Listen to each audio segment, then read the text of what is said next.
Welcome. Today we would focus on Yojana March edition. This edition focuses on development. Some of the important topics that have been covered are the budget proposals, then schemes for child, women and elderly. So those three have been the focus areas. You also have schemes for youth that are being discussed. Now some of the schemes are here. Reforms related to civil services and legal reforms have been really important. So let's begin with the concept of development that we need to study.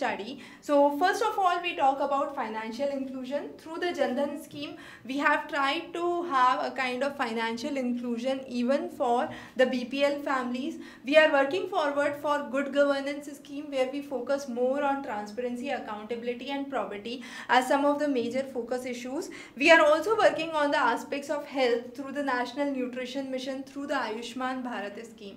Now if we talk about budget as an overview, there were 3 or 4 important happenings that we would be covering. The first was Pradhan Mantri Krishi Samman Nidhi. Now this is a scheme for the vulnerable landholders or the families of the vulnerable landholders where the cultivable land up to 2 hectares would be provided a direct income support of minimum 6,000 per year. Now this would be initially taken at an fiscal expenditure of nearly 20,000 crores, which would be expanded next year to 75,000 crores. And that's the vision, to provide the installments directly into the bank account of the beneficiary. And this would go as 3 installments. So every time you would have 3 installments that would go in a year. Each installment would be of rupees 2,000. Then there was also provisions for animal husbandry, fishing activities, working for the relief and the relief support systems. For the workforce, we have the people who are above 60 years of age and who were basically laborers would have a monthly pension scheme that would be given, and this would be 3,000 monthly pension that would be given. It is expected to cover nearly 10 crore laborers across India in the unorganized sector, and that's a really big development that has been talked about. Similarly, you had the Kamdhenu Ayog that talks about the genetic improvement and upgradation of the cows. For the salaried system, we have the income tax proposals that have come up. Now income tax, the standard deduction has increased from 40,000 to 50,000. That's really important. Then you have up to 5 lakh there has been no taxation. After 5 lakhs you would have the current taxation system that would prevail. The threshold limit for the TDS has increased from 10,000 to 40,000. All tax documents that would be going in would be scrutinized automatically, so there would be no human interference. So it would be a kind of faceless scrutiny that would be done. Again, processing of IT returns would take only 24 hours, so that would be a kind of upgradation on the IT front. On the technological front that we have seen, every verification would be electronically done, and as we said, there would be faceless scrutiny. That means there would be much more transparency into the system. So taxation, income tax, TDS has been some of the major focuses for the budget. Then the fiscal deficit has been proposed, and there has been a reduction in the fiscal deficit that has been recorded. Among the highlights, as we said, first of all is pension for the unorganized sector, which would benefit nearly 10 crore people, is important. The reforms for the income tax, middle class salaried people has been important, because if you have a net income of up to 5 lakh, you are totally exempted from income tax. Reforms have come up in the stamp duty. You have a higher budgetary allocation that is seen mainly for the defense purpose. New AIIMS establishments have come up, for example in Haryana. There is a single window clearance system that has come up mainly for film industries, for education, health, infrastructure and related activities. So strengthening our financial system has been one of the major importance. Financial inclusion through Jan Dhan scheme. Then you have the Mudra Yojana, through which you can provide credit facilities to the poor and the small entrepreneurs that are there. So all these schemes basically help the development of the common people. When we talk on the front of governance, good governance is something very, very important. UN has laid down 8 good pillars for governance. Now these are very, very important. You can jot these points in any of your mains answer writing section. Also, these are important for your MCQ purpose. Which of the following is not one of the pillars of good governance as per UN? So you need to know the 8 pillars that are there. Now, even if we talk about Kautilya's Arthashastra or Mahatma Gandhi's Swaraj, everything revolves around good governance, the welfare of the common people, the welfare of the society. So even from the time of Bhagavad Gita, we are talking about good governance, anti-corruption measures, benefits to the farmers, reforms in agriculture, healthcare, education services. So those have been the focus areas. India at 75, that's our vision. So New India at 75 is something that we are focusing on. So all the reforms, all the developments are directed towards it. Education has been one of the major areas where governance has been linked to education. You have the National Education Registry that has come up with a unique ID that would be tracking the students' progress since the school time. So this would assist in establishing a kind of developmental growth of a student. Again, you have aspirational district program that have been launched, and these programs aim to transform the life of the underdeveloped people across India. Most of the areas we have shifted to DBT, that's the direct benefit transfer scheme, where any kind of middlemen have been reduced, and this aims to provide direct help to the real beneficiaries that are there. So all the multi-layers that existed in between have been removed. The delay in the payments have been checked. The payment systems have been much more streamlined, much more accurate, much more targeted, and there is no duplication of the beneficiary. So since beneficiaries are linked with the Aadhaar system, there is no duplication that is seen in the payment that's going in. As per the civil services reforms are considered, those are crucial. You have the lateral entry that has been introduced. There has been a provision to reduce the age of entry into civil services, reduction in the number of 60 civil services that are there for more harmonization in the civil services process. You are also talking about strengthening the municipal cadres, ensuring probity in governance, and developing a kind of citizen-centric approach for good governance. When it comes to legal reforms, we are talking about automation of the court processes, reforms in the criminal justice systems, reforms in the redundant laws that are there, speeding up the process of pending cases that are there, and administrative cadre should be introduced in the judicial system. That's what is being proposed. In police, we have seen numerous reforms. We have numerous women who have entered in greater number in the police forces. You have an implementation Model Police Act 2015 that we have talked about. So remodeling the training systems, launching a kind of nationwide emergency contact number, working on cyber crimes is very, very important. FIR lodging has become very simple.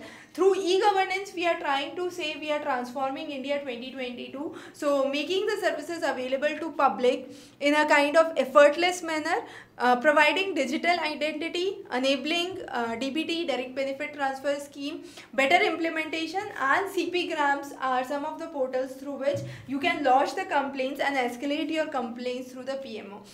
For the health, as we said, National Nutrition Mission is very, very important. Then you have the Ayushman Bharat scheme, which targets to the poorest families in India, providing them the basic healthcare facilities. So each of the states have been working on different parameters. For example, Kerala has been reforming the primary healthcare system since long, and it has a very strong primary healthcare system. In Delhi, you have the Mahalla or the community clinics. In Uttarakhand, you have Atal Ayushman. Similarly, in Himachal Pradesh, you have HimCare, and so on. So these are some of the schemes that are really, really important. We are aiming to increase the average spending on healthcare. So that's proposed in the budget. So that's again important.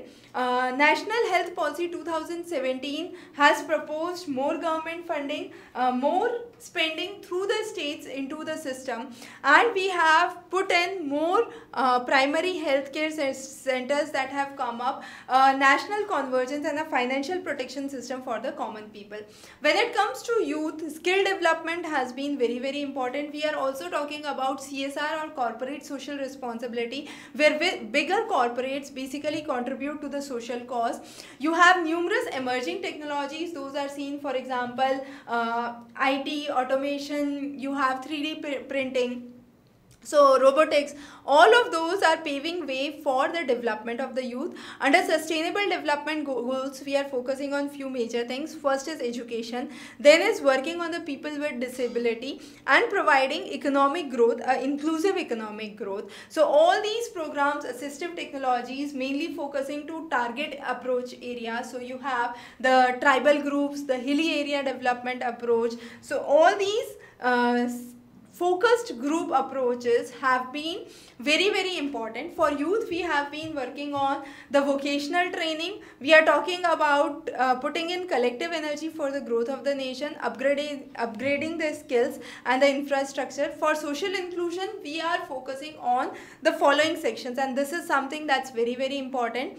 The tribes, the Safai Karamcharis, the women, the senior citizen, the child, transgender, destitute. So all those have been covered under the concept of social inclusion. So for the welfare, for the empowerment of the society, we need to bring in development through various ways. For education, we can say you have scholarship opportunities, residential schooling facilities, you have health that is being provided for the weaker section, for the SC/ST minority groups. You have MCM scholarship, that's merit cum means scholarship that's being given. For minority students, you have Maulana Abul Kalam Azad scholarship that's being given. Similarly, for economic development, you have the National Scheduled Caste Finance and Development Corporation. Similarly, for the scheduled tribes, you have a fund for Safai Karamcharis. Numerous volunteer organizations have been coming in.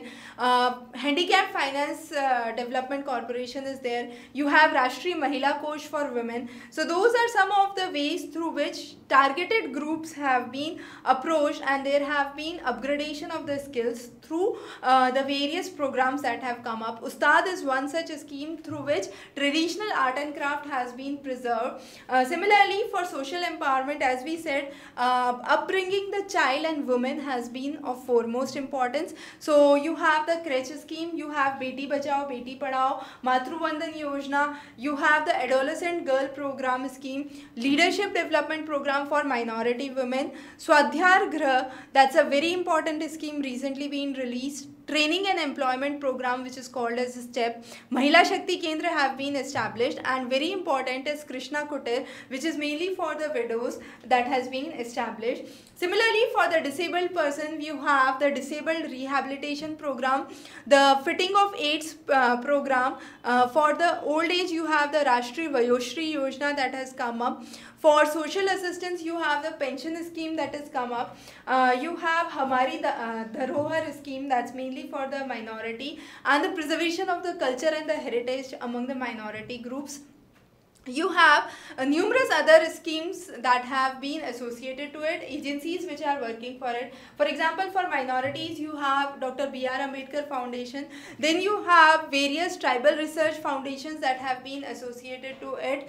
Welfare of the people with medical disorders have been important. So for those people, you have the Rehabilitation Council that has been established. For proficiency in language communication, you have the Indian Professional Sign Board that has come up. You have LMCO that has been established, which is for the Artificial Limb Manufacturing Center. Similarly, for minorities, you have Central Waqf Council that has been established. Maulana Azad Educational Foundation we have already talked about. Then you have adoption resource agencies for adoption of Indian child. You have Social Welfare Board that have come up. For acknowledging and empowering women, empowerment is not related to just the economic empowerment, it's more of social political empowerment, bringing in gender equality, working for the community and the cause of the nation is important. So numerous initiatives, as we already talked about, Beti Bachao, Beti Padhao, you have Matru Bandhan Yojana, Maternity Benefit Act has come up, Deen Dayal Upadhyay Antodaya Yojana that involves mainly the rural women. You have the Gramin Kaushal Yojana, which is for skill development. The Mahila Kisan Sashактикаран Pariyojana, that's for empowering the rural women. You have a lot of elected representatives in the Panchayat Samiti. Mahila Kosh, Rashtriya Mahila Kosh, as we have already discussed. You have numerous Shakti Kendra that have been established, and Nari or National Repository for Information for Women has been established. So these have been some of the founding stones for empowering the women and bringing in more development for supplementary needs, dietary needs, nutritional development. You also have for defense, you have for security, you have the police volunteers that are come up. Similarly, you have the Ujjwala scheme, that's for the cooking gas, replacing the wooden fuel or wood as a fuel with LPG cylinders. So checking on the issues of air pollution, better health facilities for women, reducing the deaths due to unclean cooking fuel has been important. Entrepreneurship has been promoted among women. Empowering the motherhood is again important. So those are some of the issues for women. Now for child, you have development opportunities in the school. So Rashtriya Madhyamik Shiksha scheme has been one of the major schemes for middle education. Similarly, you have the Sarv Shiksha Abhiyan for elementary education. So at every level, educational attainment becomes very, very important. Checking that there is no children below the age of 14 years who is employed is again important. So making a progress on the educational front and bringing in more financial support to promote education for the common students. Teachers training programs have been released, innovation funds have been developed. So these are some of the major aspects that have been covered. Now as a child, as we said, healthcare, abuse are some of the major issues that have been worked on. So Convention on the Rights of Child are important. These talk about the civil, cultural, economic and social rights. So right to survival, right to develop oneself to full capacity, no harmful environment should be there, to avoid any kind of exploitation or abuse are some of the major issues that have been focused on. So National Commission for Protection of Child Right has been working hard for policy formulation for child. Similarly, as we said, providing free and compulsory education, checking no child below the age of 14 years is employed, protecting them from any kind of forced employment or abuse, providing them equal opportunity after education. POSCO and monitoring for corporal punishment in schools is something that's really important. Health has been a major focus for children, so through National Nutrition Mission, providing right supplemental food and facilities. Midday meals scheme has something that has really worked well. When it comes to old age, you have the situation that would be growing after, let's say, 10 or 20 years, where the proportion of old age or the dependent population would really increase. So the elderly population needs to be given proper care and proper concern. This population, as we said, would increase as we grow, as we evolve. So you would have more dependent population that would be seen. Now quality of life for the elderly is determined on 4 parameters, and these 4 parameters are important. It is the physical, intellectual, social parameters and spiritual parameters. So the idea is to provide better facilities for old age people, to have discussions for their development, to provide a kind of niche support where they can grow and survive. Not only in few of the cities, but few of the cities could come up as role model cities where development could be encouraged. And then you have age friendly villages that can be established. For example, Kerala has done a remarkable work here, which has been provided by mainly NIMHANS. Similarly, you have a National Virtual Library of India that has been established. This has come up with a national mission on libraries. The idea is to create one of the largest digital database for open access environment, and it would be using multilingual features. There would be a virtual learning environment that would be created. E-governance platform would be established, and most of the database could be searched online. So those were some of the major developments that we have talked about through the Yojana. We'll be covering many more topics and keeping in tune with the Yojana in Kurukshetra every month. So stay tuned. Have a wonderful day.